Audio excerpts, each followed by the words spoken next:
월요일 뉴스탑10은 논란의 광복회 얘기로 시작을 하겠습니다. 김원웅 회장 비리 의혹 윗선 있다. 윗선 얘기까지 거듭 등장하고 있는 광복회인데요.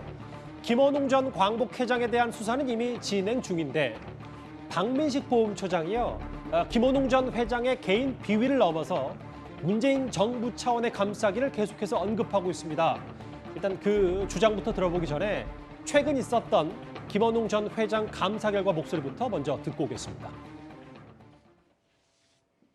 이 만화 사업이란 게 이겁니다. 맞죠? 참고로 이분이 전월선, 이분이 그 회장님의 그분이지 않습니까? 전월선 이분은 페이지가 430페이지예요. 백범 김구는 290페이지예요. 그래서 이런 만화가 도대체 우리 국민들한테 얼마나 저는 공감을 가질까. 우선 그 사업 자체에 대해서도 심각한, 사실 좀 고개를 갸우뚱하는 부분이 있습니다. 이 얘기부터 먼저 하나하나 짚어보겠습니다. 먼저 이현정 의원님. 네.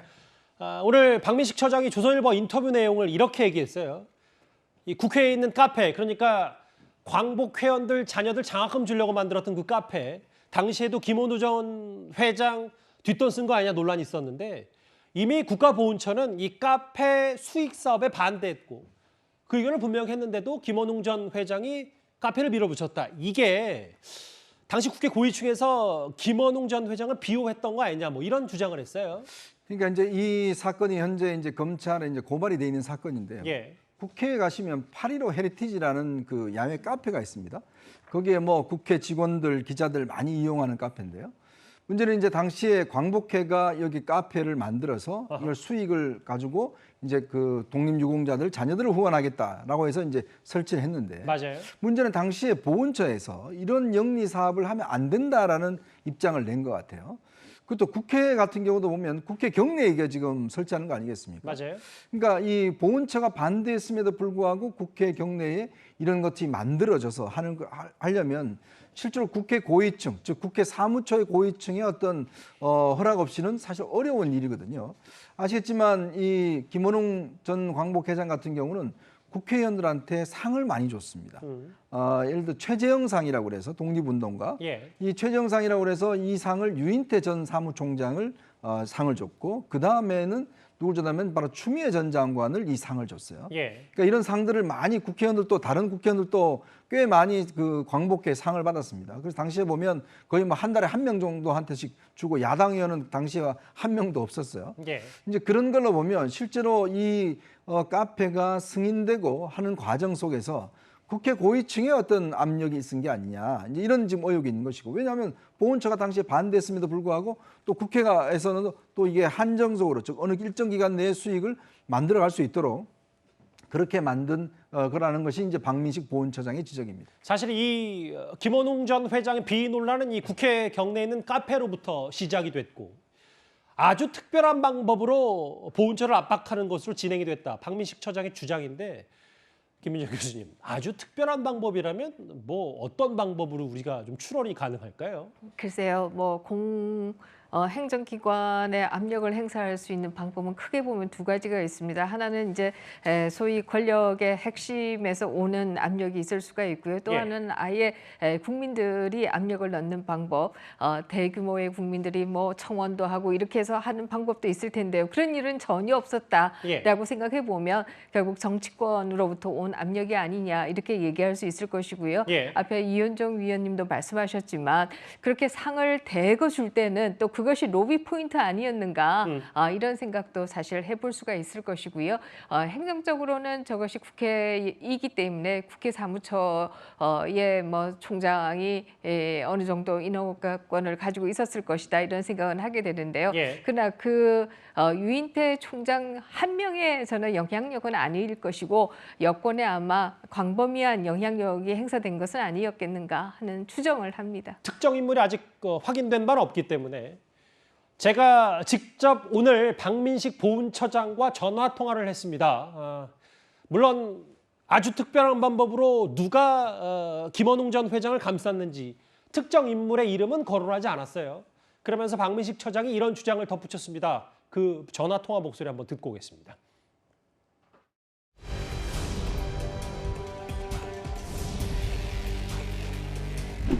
국회 카페 승인 당시에 국회가 그 수의계약 방법으로 사용 허가할 수 있는지 이 국가보훈처에 문의를 했습니다. 그런데 국가보훈처에서 법적으로 할 수 없다 이렇게 회신을 했지만 국회가 이런 것을 무시하고 광복회에 허가를 내줬다. 이것은 아주 비상식적인 조치였고 이것이 이런 비상식적인 조치로 말미암아 이번 비리의 단초가 제공되었다고 생각을 합니다. 여러 거듭된 전 정부를 향한 그 비판을 높이면서 상당히 조심스러워하는 목소리도 좀 역력했어요. 부장처장. 네. 어쨌든 국회 고위층이 누가 김원웅 전 회장을 감쌌는지는 안 밝혔는데, 근데 중요한 건 이런 거 아닐까요? 지금 이게 박민식 처장의 시각으로 봤을 땐 김원웅 전 회장의 개인 비리가 아니라 문재인 정부 차원에서 뭔가 김원웅 회장을 감쌌으면 그 부분도 비호도 샅샅이 조사해야 된다, 뭐 이런 취지의 발언 같더라고요. 그리고 이제 뭐 국회 고위층 하니까 이제 고위층 하면은 보통 국회의장, 부의장, 뭐 국회 사무총장 이제 이런 빅3, 빅4를 이렇게 가리키는데 이제 그 중에 누구를 특정하지는 않았습니다. 그리고 이제 국회의 경우에는 이 중앙부처에 대해서 국정감사 권한이 있고요. 그 다음에 중앙부처가 원하는 각종 법률안에 대한 어떤 이제 통과, 심사 통과 권한도 있고 또 더더군다나 해마다 이 새해 예산안 심사권도 있기 때문에 국회가 중앙부처를 압박할 수 있는 수단과 방법은 여러 가지가 있습니다. 그런데 이제 이런 방법들을 아주 특별한 방법이라고 애둘러 표현한 것인지는 모르겠습니다. 더더군다나 이 카페를 승인해준 국회 사무처의 경우에는 입법기관이긴 하지만 실제 입법권을 행사하거나 국정감사를 진행하거나 아니면 예산안 심사를 하는 기구가 아니기 때문에 국회 사무처의 어떤 단독 승인 뭐 이런 가능성도 좀 배제할 수는 없는 상황이고요.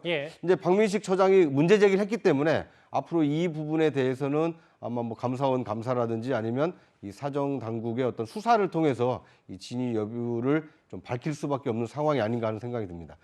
지금까지 그 보훈처에서 밝힌 내용을 보면 처음에 이런 광복회가 수익 사업을 할 수 있느냐라고 문의했을 때는 보훈처는 안 된다라고 불허 결정을 내렸는데 석연치 않은 이유로 국회 사무처가 카페 사용 승인을 했고 그래서 사후적으로 보훈처가 승인을 해줬다. 한정 승인을 했다. 여기까지 나와 있는 거기 때문에 그 과정에 누구의 입김이 어떻게 작용했는지 이것을 밝힐 필요는 있어 보입니다. 또 박민식 보훈처장은요.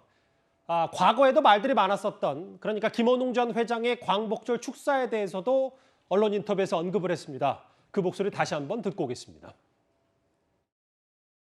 우리 국민은 독립운동의 연장선상에서 친일 정권과 맞서 싸웠습니다. 4.19 혁명으로 이승만 친일 정권을 무너뜨렸고 박정희 반민족 군사 정권은 자체 붕괴되었습니다. 전두환 정권은 6월 항쟁에 무릎 꿇었고 박근혜 정권은 촛불혁명으로 탄핵되었습니다. 비리 혐의도 감싸줄 거 아니냐, 혹은 이 메시지요, 김준일 대표님. 광복회장을 대통령이 임명하는 건 아니더라도 박민식 처장 생각은 저 이승만 전 대통령 혹은 뭐 여러 그 보수 정권에 대해서 비판수를 높였던 저 발언이 청와대 허락 없이는 그런 경축사를 할 수 있었겠냐. 뭐 전반적으로 김원웅 전 회장 비호 이거에 대해서 좀 강조하는 여러 근거들을 좀 대고 있는 것 같거든요. 예. 일단 저 발언에서 이제 사실관계에 있어서 좀 논란이 될 수 있는 부분은 뭐 이를테면은 박정희 반민족 군사정권은 자체 붕괴되었다라고 했을 때 반민족이라는 게 조금 걸릴 수는 있지만 자체 붕괴된 것 자체는 뭐 사실이고, 그리고 전두환 정권이 6월 항쟁에 무릎 꿇은 것도 사실이고, 박근혜 정권이 촛불혁명으로 탄핵된 것도 사실이고, 4.19 혁명으로 이승만 친일 정권을 무너뜨렸고, 여기서 이제 친일 정권은 반민족 특위를 무력화시킨 이승만 정권에 이제 친일파들이 많이 기용된 것에 대한 비판인 것 같습니다. 사실관계에 있어서는 약간의 여지는 있지만 틀린 건 하나도 없어요. 다만 이제 광복회장이 저렇게 하는 게 국민 통합을 위해서 적절하냐에 대해서는 저도 의문을 가지고 있습니다. 사실은 조금 과하다라는 생각을 했고, 이거보다 더 지나친 발언이 그거였어요. 미래통합당은 토착외구와 한몸이다라는 발언을 예전에 했었어요. 이런 거야말로 그 쓸데없이 정쟁을 일으키는 광복회장이 해서는 안 되는 발언이었다고 봅니다. 이런 거가 그러면 전 정권의 문재인 정부의 사주를 받아서 했다라는 거는 다른 차원의 어나더 레벨입니다. 그러니까 제가 사주라기보다는 네. 뭐 묵인하에 이루어졌다는 것 같거든요. 사주와는 또 좀 다르지 않습니까? 그러니까 광복회장이라는 거는 광복회 내부에서 뽑아서 당시에 이종찬 전 국정원장하고 경선을 벌였는데 김원웅 뭐 회장이 뽑힌 거거든요. 예. 그러니까 이게 무슨 관선으로 내려보낸 것도 아니고 역대 정권에서 이거에 대해서 그렇게 한 것도 아니고 그리고 원래 김원웅 전 의원이 원래 저런 분이에요. 저런 발언을 지속적으로 해왔어요. 예전부터. 그러니까 이게 새로운 게 아닙니다. 그러니까 저는 이거에 대해서 유감이다라고 할 수는 있지만은 이렇게 전 정권하고 붙이려고 하는 거 이런 것 좀 그만하십시오. 그리고 아까 전에 그 카페에 대해서 제가 간단하게 팩트만 좀 말씀을 드리면은 예. 지난 10일에 보훈처에서 감사를 해가지고 김원웅 회장이 그 카페의 일부 수익금을 한복을 입고 이발 안마 비용으로 쓰고 6,100 개인적으로 썼다는 거예요. 개인적으로요. 개인적으로 장학금 쓰고 줘야 될 돈을. 6,100만 원의 비자금을 조성한 혐의가 있다라고 밝혀냈어요. 예. 저는 굉장히 잘했다고 봅니다. 이런 건 아니죠. 근데 이게 어떻게 시작됐느냐라고 보면은 국회에서 3년 동안 이 임대료를 안 받으면서 여기서 나오는 수익을 전액을 장학금으로 그 국가 유공자 후손한테 지급하는 조건으로 한 거니까 예. 국회 사무처는 굉장히 좋은 일을 한 거예요. 근데 그럼 국회 사무처가 여기서 돈을 어떻게 쓰는지 감시까지 해야 됩니까? 그러니까 당시에 유인태 사무총장이 했던 것으로 유력하게 추정이 돼요. 왜냐하면 예. 유인태 사무총장이 국회 그 카페 개소식에 가가지고 굉장히 자랑스럽게 독립유공자 후손들의 복지 증진에 내가 일조를 하게 됐다라고 예. 했으니까. 근데 이거는 여기 광복회 회장이 문제인 거지 이거를 마치 전 정권이 뭔가 비호를 하는 것처럼 이런 식으로 보훈처장이 이런 식으로 냄새를 풍기면 안 되죠. 누가 예. 검사 출신 아니랄까 봐 이런 식으로 열심히 하고 계시는데 예. 감사 좀 잘 하시는 거 오케이입니다. 그런데 예. 이런 식으로 좀 전 정권하고 좀 붙이지 좀 마십시오. 뭐 검사 출신이라고 말씀하시는 것도 또 붙이는 것이 아닌가 이런 생각을 하게 되고요. 예. 앞에서 사실이 아닌 얘기가 있냐. 5.1 뭐 전두환 정권도 박정희 정권도 다 맞는 얘기 아니냐 이런 말씀하셨는데요. 각 정부마다 다 공과 과가 있지 않습니까? 예. 그런데 과만 얘기한다라고 하면 그것이 사실일지는 모르겠지만 진실은 아니다. 이 말씀 드리고 싶어요. 알겠습니다. 두 분 의견이 좀 달랐고 박민식 처장이 김원웅 전 회장의 전반적인 비호 세력이 있는 거 아니냐라는 얘기를 거듭하고 있는데 제가 직접 전화 통화를 해봤지만 일단 검찰이 수사 중이니까 좀 조심스러운 부분도 동시에 역력했습니다.